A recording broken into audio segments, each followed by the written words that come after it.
আজকে আমাদের গন্তব্য হচ্ছে 300 ফিট, আর 300 ফিট অনেকদিন পরে যাচ্ছি। তার পাশাপাশি ইউটিউবের জন্য একটা ব্লগ রেডি করতেছি, যাকে সোন ইউটিউবে এসে পড়বে। Ready for that guys and hello guys, what is up, কি অবস্থা সবার, কেমন আছেন সবাই? আশা করি সবাই অনেক বেশি ভালো আছেন। দেন এখন আমরা মেট্রো রেলে কাউন্টারে এসে পড়লাম, আপনারা দেখতে থাকুন।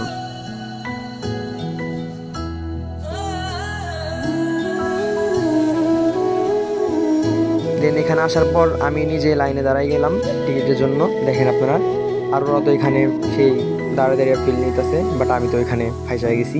তারপরে অনেকক্ষণ দাঁড়ানোর পরেই তারপরও বুঝতেছি না যে কি হইতেছে এখানে, মানে টিকিট কাটতে পারতেছিলাম না। তারপরে এখান থেকে আমি ওইখানে যাই, যাওয়ার পর আমার টিকিটটা আমি নিজেই কাটি।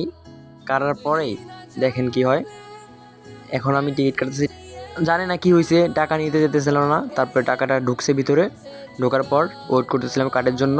তারপরে টাকা দিছে ব্যাগ, তারপরে কার্ড আসতেছে একটা, মানে বের হইতেছে আর কি।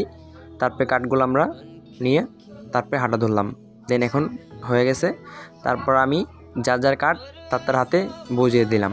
বুঝিয়ে দেওয়ার পর তারপর আমরা এটা পার হয়ে তারপর আমরা বের হয়ে গেছি এখান থেকে। দেন এখান থেকে আমরা বের হয়ে এখন যাইতেছি উপরে। দেখেন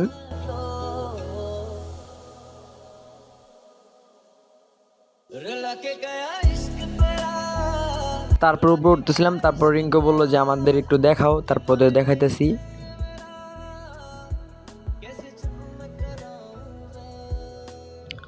তারপরে ক্যামেরাটা ঘোরায়া আমাকে দেখালাম, আমরা 4 জন গেছিলাম বাট ওইখানে। তার পাশাপাশি রিঙ্কু আবার সোয়াদ দিয়ে দিছে। দেখেন আপনারা, সোয়াদ দেওয়ার কারণে জ্যামে পড়ছি আমরা। জ্যামে পড়ার পরে সেই জ্যামে বসে রয়েছি, জ্যাম ছাড়তেছে না। তারপর জ্যামের থেকে নেমে একটু হাঁটলাম রাস্তায়, হেঁটে হেঁটে এখন যাচ্ছি আপনাদের সেই গন্তব্যস্থানে 300 ফিট। দেন এখন আমরা 300 ফিট আইসা পড়ছি, বাট 300 ফিট আসলেই আমার আর ভালো লাগে না। তারপরে আমরা এখান থেকে আজকে ভিডিওটাই বন্ধু ছিল। সবাই ভালো থাকবেন, নেক্সট ব্লগে আবার দেখা হবে।